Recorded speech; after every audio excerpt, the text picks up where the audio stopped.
تصوف تصوف کی طرح اور بھی ایسے مسائل ہیں کہ حضور صلی اللہ علیہ وسلم کی زبان مبارک سے اللہ کا کلام سنایا گیا اور حضور صلی اللہ علیہ وسلم کی زندگی میں ہی اس کی تفسیر سمجھائی گئی۔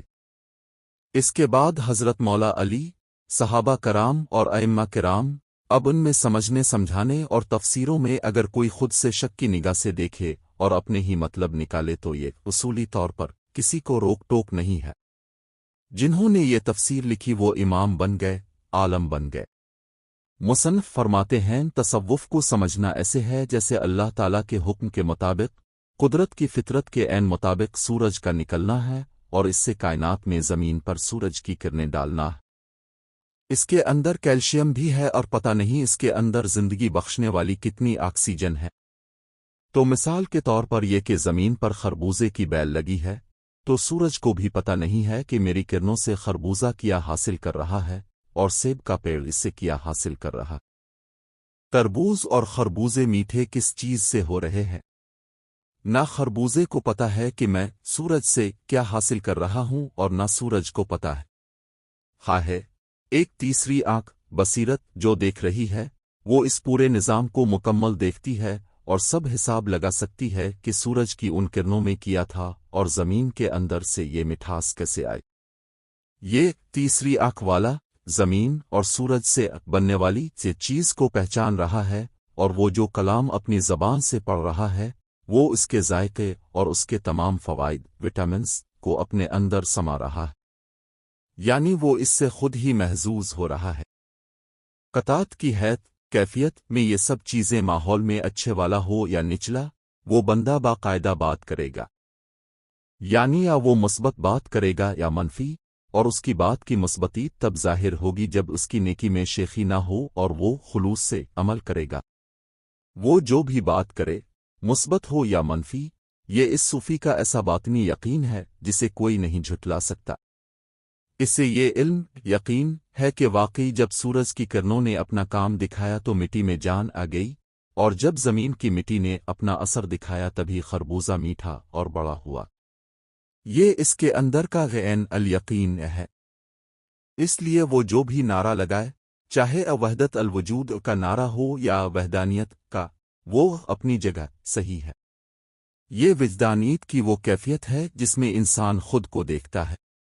جو بھی اس دنیا میں آ گئے، یہ ان کا اپنا اپنا مشاہدہ ہے، اور مجاہدہ ان دونوں کے اندر حق الیقین اور عین الیقین پر کامل آواز لگاتا ہے۔ اب چوتھی آنکھ، ظاہری بین ناقد، اس پر کچھ بھی جملے کسے فتوے لگائے اسے کوئی فرق نہیں پڑتا، اس کے اندر سما رہی ہیں تو اس کو دیکھنے۔ فرض کریں کسی گھر میں ایک وائی فائی راؤٹر چل رہا ہے۔ اب اس راؤٹر کو بالکل اندازہ نہیں ہے کہ کمرے میں بیٹھا کوئی شخص اپنے موبائل پر اس کے سگنلز استعمال کر کے کیا ڈاؤن لوڈ کر رہا ہے۔ ہاں، مطلب کوئی کتاب پڑھ رہا ہوگا یا شاید کوئی اہم ویڈیو دیکھ رہا ہو۔ بالکل، اور دوسری طرف اس موبائل فون کو بھی اس بات کا کوئی شعور نہیں کہ وہ راؤٹر آخر کس تکنیکی عمل سے گزر کر وہ سگنل پیدا کر رہا ہے۔ صحیح بات ہے۔ دونوں کے درمیان بس ایک خاموش کنیکشن ہے، ایک ایسا رابطہ جو بغیر کسی شور کے اپنا کام کر رہا ہے اور ایک زبردست فائدہ پہنچا رہا ہے۔ اب اگر یہ کہا جائے کہ کائنات کے سب سے گہرے روحانی راز اور وہ پیچیدہ موضوع جسے ہم تصوف کہتے ہیں، اس کے کام کرنے کا طریقہ بالکل اسی وائی فائی راؤٹر کی طرح سادہ اور خاموش ہے، تو کیسا لگے گا؟ یہ ایک بہت ہی دلچسپ اور جدید زاویہ ہے۔ اکثر جب بھی تصوف یا روحانیت کی بات ہوتی ہے نا، تو ذہن میں بھاری بھرکم فلسفے اور مشکل اصطلاحات آنے لگتی ہیں۔ ہاں، بالکل ایسا ہی ہے۔ عام طور پر لوگ گھبرا جاتے ہیں۔ لیکن آج ہم جس تحریر کا تفصیلی جائزہ لے رہے ہیں، اس نے اس پورے تصور کو انتہائی زمین سے جڑی ہوئی سادہ مثالوں سے واضح کیا ہے۔ ہم مصنف محمد شکور شاکر نعمانہ کی کتاب مائیں میں خدا ہے پر بات کر رہے ہیں۔ صحیح۔ اور ان کا کمال یہ ہے کہ انہوں نے تصوف کو ماورائی دنیا سے نکال کر قدرت کے روزمرہ کام کرنے کے انداز سے جوڑ دیا ہے۔ اور یہی اس تفصیلی جائزے کا اصل مقصد بھی ہے۔ ہم تصوف کو کسی خشک درسی کتاب کی طرح نہیں پڑھیں گے۔ محمد شکور شاکر نعمانہ نے اپنے اس کتاب مائیں میں خدا ہے میں روحانی یقین، تصوف کی بنیاد اور بصیرت جیسی گہری باتوں کو ایک انتہائی انوکھی تمثیل کے ذریعے سمجھایا ہے۔ زبردست! ہم اس گفتگو میں ان تمام پہلوؤں کو کھولیں گے تاکہ اس علم کو بغیر کسی ذہنی بوجھ کے محسوس کیا جا سکے۔ تو آئیے اس کو ذرا کھول کر بیان کرتے ہیں۔ تصوف کی بنیاد کے حوالے سے مصنف کا نقطۂ آغاز کیا ہے؟ اچھا، مصنف نے سب سے پہلے اس علم کی تاریخی اور روحانی جڑوں کا تعین کیا ہے۔ وہ بتاتے ہیں کہ تصوف اور دیگر روحانی مسائل کی بنیاد کوئی ہوائی چیز نہیں ہے۔ اچھا، تو کہاں سے شروع ہوتی ہے یہ؟ اس کی ابتدا وہاں سے ہوتی ہے جب حضور صلی اللہ علیہ وآلہ وسلم کی زبان مبارک سے اللہ کا کلام سنایا گیا، اور صرف سنایا ہی نہیں گیا بلکہ ان کی زندگی میں ہی اس کی عملی تفسیر بھی سمجھائی گئی۔ یعنی کلام اور اس پر عمل دونوں کا نمونہ ابتدائی میں ہی موجود تھا۔ بالکل۔ اس کے بعد یہ علم، یہ سمجھ بوجھ کا خزانہ حضرت مولا علی رضی اللہ تعالی عنہ، صحابہ کرام رضی اللہ تعالی عنہم اور پھر ائمہ کرام تک پہنچا۔ یعنی ایک تسلسل ہے جو وہاں سے شروع ہو کر آگے بڑھ رہا ہے۔ لیکن ماخذ میں ایک بہت ہی حیران کن بات لکھی ہے جو مجھے تھوڑی دیر کے لیے سوچنے پر مجبور کر گئی۔ وہ کیا؟ مصنف یہ کہتے ہیں کہ سمجھنے، سمجھانے اور تفسیروں کے اس سفر میں اگر کوئی ان باتوں کو شک کی نگاہ سے دیکھتا ہے، پرکھتا ہے یا اپنے فہم کے مطابق اس کا مطلب نکالتا ہے تو اصولی طور پر اس پر کوئی روک ٹوک نہیں ہے۔ اور جن لوگوں نے اس گہرے غور و فکر کے بعد تفسیریں لکھیں وہ امام بن گئے، عالم بن گئے۔ اب یہاں مجھے تھوڑی سی الجھن ہے، کیا اس کا مطلب یہ ہے کہ روحانیت کی تشریح میں ہر انسان کو سوچنے اور اپنے معنی تلاش کرنے کی مکمل کھلی چھوٹ حاصل ہے؟ اچھا، میں سمجھ رہی ہوں آپ کیا کہنا چاہ رہے ہیں۔ مطلب اگر ہر کوئی اپنا مطلب نکالنے لگے گا تو کیا یہ آزادی ایک طرح کے انتشار یا کیوس کا باعث نہیں بنے گی؟ اصل سچائی تو پھر کہیں کھو جائے گی نا؟ یہ سوال بہت اہم ہے اور عموماً یہی خوف ہمیں غور و فکر سے روکتا ہے، لیکن مصنف کے زاویے سے اس کو اس طرح دیکھتے ہیں کہ علم کا سفر کبھی بھی ایک بند ڈبے میں نہیں ہوتا۔ صحیح۔ یہ آزادی انتشار نہیں ہے بلکہ یہ علم کے ارتقاء کا واحد راستہ ہے۔ جب مصنف کہتے ہیں کہ کوئی روک ٹوک نہیں ہے تو اس کا مطلب یہ نہیں کہ بنیادی حقائق بدل دیے جائیں۔ تو پھر اس کا اصل مقصد کیا ہے؟ اس کا مطلب یہ ہے کہ ہر انسان کا مشاہدہ، اس کی زندگی کا تجربہ اور اس کی فکری گہرائی مختلف ہوتی ہے۔ جب ایک انسان اپنے فہم اور مشاہدے کے مطابق کلام کی تفسیر کرتا ہے تو وہ دراصل اس آفاقی سچائی کو اپنے اندر اپنی روح کے مطابق اتار رہا ہوتا ہے۔ اچھا، یعنی سچائی ایک ہی ہے لیکن اس تک پہنچنے کا راستہ اور اس کو محسوس کرنے کا انداز ہر ایک کا اپنا اپنا ہو سکتا ہے۔ بالکل ایسا ہی ہے، اور یہی وہ آزادی ہے جو ایک عام انسان کو امام یا عالم کے درجے تک لے جاتی ہے۔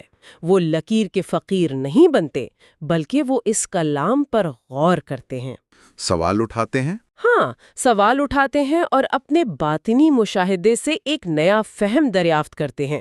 تصوف کی اصل خوبصورتی یہی ہے کہ یہ ہر دور اور ہر انسان کے لیے اپنے رب اور اس کے کلام کو جاننے کا ایک زندہ سانس لیتا ہوا متحرک راستہ ہے۔ یہ کوئی مسلط کیا ہوا نظریہ نہیں بلکہ ایک ذاتی کھوج ہے۔ یہ بات واقعی ذہن کو کھولنے والی ہے۔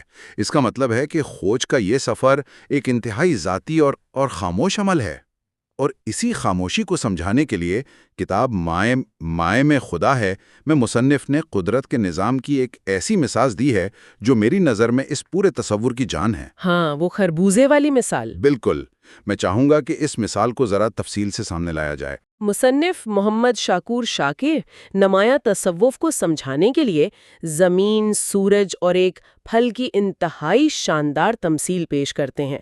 وہ فرماتے ہیں کہ تصوف کے اس نظام کو سمجھنا بالکل ایسا ہے جیسے اللہ کے حکم اور قدرت کی فطرت کے مطابق سورج کا نکلنا اور پھر زمین پر اس کی کرنوں کا پڑنا۔ اب غور کریں، سورج کی ان کرنوں میں تمازت بھی ہے، روشنی بھی ہے، زندگی بخشنے والی نہ جانے کتنی آکسیجن کے عوامل ہیں، اور مصنف کے بقول ان میں کیلشیم جیسے عناصر بھی موجود ہیں۔ اور زمین پر ایک خربوزے کی بیل لگی ہوئی ہے جو اس ساری روشنی کو اپنے اندر جذب کر رہی ہے۔ جی، اور یہاں سب سے گہرا نقطہ یہ ہے کہ اس پورے عمل میں نہ تو سورج کو یہ معلوم ہے کہ وہ جو کرنیں زمین پر بھیج رہا ہے، خربوزہ اس سے کیا حاصل کر رہا ہے، صحیح۔ اور دوسری طرف نہ ہی خربوزے کو یہ پتا ہے کہ وہ سورج سے جو لے رہا ہے اس کی اصل حقیقت کیا ہے۔ اسی طرح کوئی سیب کا درخت یا تربوز کس چیز سے میٹھے ہو رہے ہیں، ان کے اندر یہ ذائقہ کہاں سے آ رہا ہے، یہ عمل ان دونوں یعنی سورج اور پھلوں کی شعوری سمجھ سے بالکل بالاتر ہے۔ یعنی کوئی شور نہیں، کوئی دعویٰ نہیں، بس اپنا اپنا کام ہو رہا ہے۔ بالکل۔ یہیں پر مجھے وہ وائی فائی راؤٹر اور موبائل فون والی مثال یاد آئی تھی۔ دیکھیں نا، آج کے دور میں اگر ہم اسے سمجھنا چاہیں تو یہ کتنا مماثل ہے۔ راؤٹر سگنل دے رہا ہے، اس کا کام صرف سگنل پھیلانا ہے، جیسے سورج کی عطا۔ ہاں، یہ بڑی اچھی تشبیہ ہے۔ اور موبائل فون اس سگنل کو پکڑ کر ڈیٹا میں بدل رہا ہے، جیسے خربوزہ کرنوں کو مٹھاس میں بدل رہا ہے۔ دونوں خاموشی سے ایک دوسرے سے جڑے ہوئے ہیں، اور ایک تیسری چیز یعنی انٹرنیٹ کا کنیکشن یا مٹھاس پیدا ہو رہی ہے۔ یہ تمثیل واقعی اس جدید دور میں مصنف کی بات کو مزید واضح کر دیتی ہے۔ قدرت کا یہ خاموش نظام دراصل تصوف میں عطا اور فیضیاب ہونے کی بہترین عکاسی ہے۔ وہ کیسے؟ سورج کا کام صرف روشنی دینا ہے، یہ اللہ کی طرف سے عطا ہے۔ زمین اور بیج کا کام اس عطا کو وصول کرنا ہے، یہ بندے کا فیضیاب ہونا ہے۔ تصوف میں بھی اصل کام اسی فطرت کی خاموشی اور تسلسل میں چھپا ہے۔ اچھا۔ جب ایک انسان اللہ کی طرف رجوع کرتا ہے تو وہ روحانی فیض وصول کر رہا ہوتا ہے، اور بعض اوقات اسے خود بھی مکمل ادراک نہیں ہوتا کہ اس کے باطن میں کتنی بڑی تبدیلی آ رہی ہے، بالکل اس خربوزے کی طرح جو دن بدن بغیر کسی شور کے میٹھا ہو رہا ہوتا ہے۔ لیکن یہاں ایک بہت بڑا سوال کھڑا ہوتا ہے۔ اگر سورج کو بھی اپنی عطا کی خبر نہیں اور خربوزہ بھی اپنے میٹھے ہونے کے عمل سے بے خبر ہے، تو پھر اس سارے نظام کی حقیقت کو سمجھتا کون ہے؟ یہی تو اصل راز ہے۔ یہاں ایک بہت ہی دلچسپ تصور پیش کیا گیا ہے، جسے تیسری آنکھ یا بصیرت کہا گیا ہے۔ ذرا اس کو واضح کریں کہ یہ تیسری آنکھ آخر ہے کیا؟ جب کائنات میں دو چیزیں کسی فطری عمل سے گزر رہی ہوتی ہیں، جیسے سورج اور خربوزہ، تو مصنف بتاتے ہیں کہ ایک تیسری آنکھ موجود ہوتی ہے۔ یہ وہ بصیرت ہے، وہ روحانی نگاہ ہے جو اس پورے منظرنامے کا مکمل مشاہدہ کر رہی ہوتی ہے۔ یہ بصیرت حساب لگا سکتی ہے کہ سورج کی ان کرنوں میں کیا پوشیدہ تھا، زمین کی مٹی نے کیسا برتاؤ کیا، اور ان دونوں کے ملاپ سے یہ مٹھاس کیسے تخلیق ہوئی۔ یعنی یہ کوئی عام ظاہری آنکھ نہیں ہے، بلکہ یہ انسان کے اندر کی وہ حالت ہے جہاں علم دراصل مشاہدے میں بدل چکا ہوتا ہے۔ بالکل، اور جب ہم اس بصیرت کو انسان کے روحانی سفر پر لاگو کرتے ہیں تو بات اور بھی گہری ہو جاتی ہے۔ وہ کس طرح؟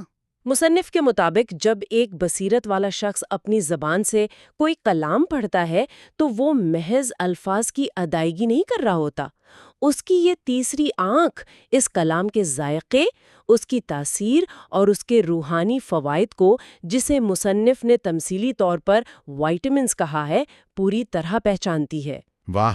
وہ انسان اس کلام کو اپنے اندر سماتا ہے اور اس سے ایک سچی یکتائیت کی کیفیت میں محظوظ ہوتا ہے۔ اور مخاز میں اس کیفیت کے حوالے سے ایک بات لکھی ہے جس پر میں تھوڑا رک کر بحث کرنا چاہوں گا۔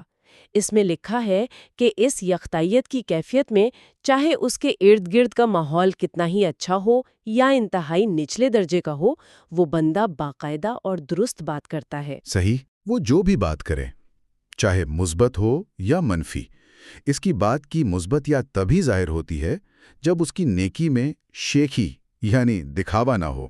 اب میرا سوال یہ ہے کہ اگر ایک شخص اتنی گہری بصیرت رکھتا ہے اور روحانیت کے اتنے اعلیٰ مقام پر ہے تو وہ بھلا منفی بات کیوں کرے گا؟ یہ سوال بہت سے لوگوں کے ذہن میں آتا ہے۔ عام طور پر تو سمجھا جاتا ہے کہ صوفی کے منہ سے تو بس پھول جھڑنے چاہیے، اسے تو ہر وقت میٹھی اور مثبت باتیں کرنی چاہیے، ہے نا؟ یہ ایک بہت عام غلط فہمی ہے جسے کتاب میں خدا ہے میں بہت خوبصورتی سے توڑا گیا ہے۔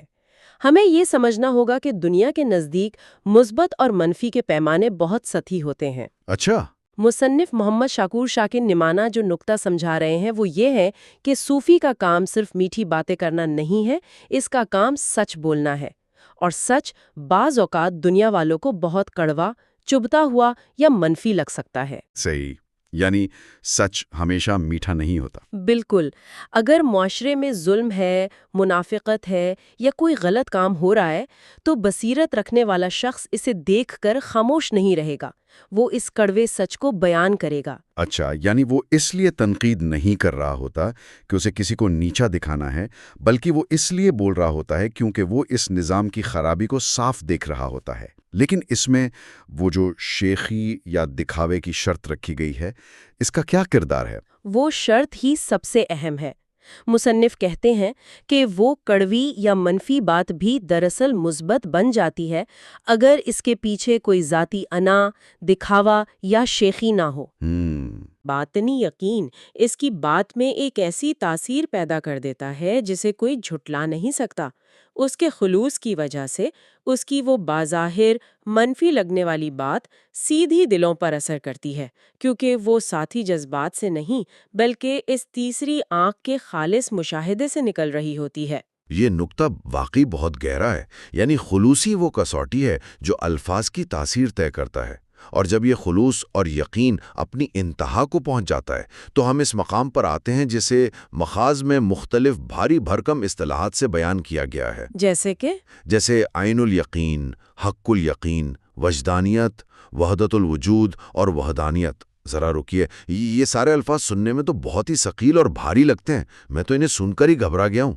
ہاں، یہ تھوڑے وزنی الفاظ ضرور ہے۔ ایک عام سننے والے کے لیے اگر ہم اسے بالکل آسان زبان میں سمجھنا چاہیں تو یہ علم الیقین اور حق الیقین کا اصل مطلب کیا ہے؟ ان الفاظ کی ہیبت سے گھبرانے کی ضرورت نہیں، ان کا تصور بہت سادہ ہے۔ اسے ایک بہت مشہور اور روایتی مثال سے سمجھتے ہیں۔ ٹھیک ہے، بتائیں۔ فرض کریں آپ کو کسی نے بتایا کہ جنگل میں آگ لگی ہے اور دھواں دیکھ کر آپ نے مان لیا کہ واقعی آگ ہے۔ یہ ہے علم الیقین، یعنی علم کی حد تک یقین ہونا۔ صحیح۔ پھر آپ خود چل کر گئے اور اپنی آنکھوں سے ان شعلوں کو بھڑکتے ہوئے دیکھا۔ یہ جو آپ نے خود مشاہدہ کیا، اسے کہتے ہیں عین الیقین، یعنی آگ سے دیکھ کر یقین کرنا۔ اچھا۔ اور پھر آپ اس آگ کے اتنے قریب گئے کہ آپ نے اس کی تپش کو، اس کی حرارت کو اپنے جسم پر محسوس کیا۔ یہ تجربہ، یہ ذاتی کیفیت کہلاتی ہے حق الیقین۔ واہ، کیا بات ہے! یہ مثال تو لاجواب ہے۔ اگر میں اسے واپس ہماری خربوزے والی مثال سے جوڑوں تو اس کا مطلب ہے کہ کسی سے سننا کہ خربوزہ میٹھا ہوتا ہے علم الیقین ہے۔ بالکل۔ خربوزے کو کاٹتے ہوئے اور اس کا رس دیکھنا عین الیقین ہے، اور خود اس کا ایک ٹکڑا کھا کر اس کی مٹھاس کو اپنی زبان پر محسوس کرنا، یہ حق الیقین ہے۔ بالکل درست، آپ نے اسے کمال مہارت سے جوڑا ہے۔ مصنف یہی سمجھانا چاہ رہے ہیں کہ اس صوفی کو یہ قطعی علم ہوتا ہے، ایک ایسا علم جو مشاہدے سے آیا ہے کہ سورج کی کرنوں اور مٹی نے مل کر ہی یہ کمال کیا ہے اور خربوزے کو مٹھاس بخشی ہے۔ یہ اس کے اندر کا عین الیقین ہے۔ اور جب یہ یقین پختہ ہو جاتا ہے تو پھر وہ جو بھی نعرہ لگائے، چاہے وہ وحدت الوجود کا ہو، یعنی اسے ہر تخلیق میں اسی ایک خالق کا جلوہ نظر آئے، یا وہ وحدانیت کی بات کرے، وہ اپنی جگہ بالکل صحیح ہوتا ہے، کیونکہ وہ جو کچھ کہہ رہا ہے وہ کتابوں سے پڑھ کر نہیں بلکہ اپنے حق الیقین سے کہہ رہا ہے۔ یعنی وہ اس مقام پر ہے جسے مصنف نے وجدانیت کہا ہے، وہ کیفیت جہاں انسان خود کو جان لیتا ہے، اور ماخذ کے مطابق دنیا میں آنے جانے والے ہر شخص کا اپنا الگ مشاہدہ ہوتا ہے، اور مجاہدہ یعنی وہ روحانی جد و جہد ان دونوں کے اندر حق الیقین اور عین الیقین کی کامل آواز لگاتا ہے۔ صحیح کہا۔ لیکن یہاں ایک اور کردار کی انٹری ہوتی ہے جس کا ذکر ماخذ کے آخر میں ہے۔ ہم نے تیسری آنکھ کی بات کی جو بصیرت کی آنکھ تھی، اب مصنف نے ایک چوتھی آنکھ کا ذکر کیا ہے۔ یہ چوتھی آنکھ کون ہے اور اس کا اس سارے سفر میں کیا کام ہے؟ یہاں مصنف کا تجزیہ بہت ہی قاطدار ہے۔ اگر تیسری آنکھ بصیرت اور اندرونی سچائی کی نمائندگی کرتی ہے تو یہ چوتھی آنکھ ظاہری بین لوگوں کی اور معاشرے کے ناقدین کی علامت ہے۔ ناقدین یعنی تنقید کرنے والے؟ ہاں، یہ وہ لوگ ہیں جو صرف سطح کو دیکھتے ہیں، خول کو دیکھتے ہیں۔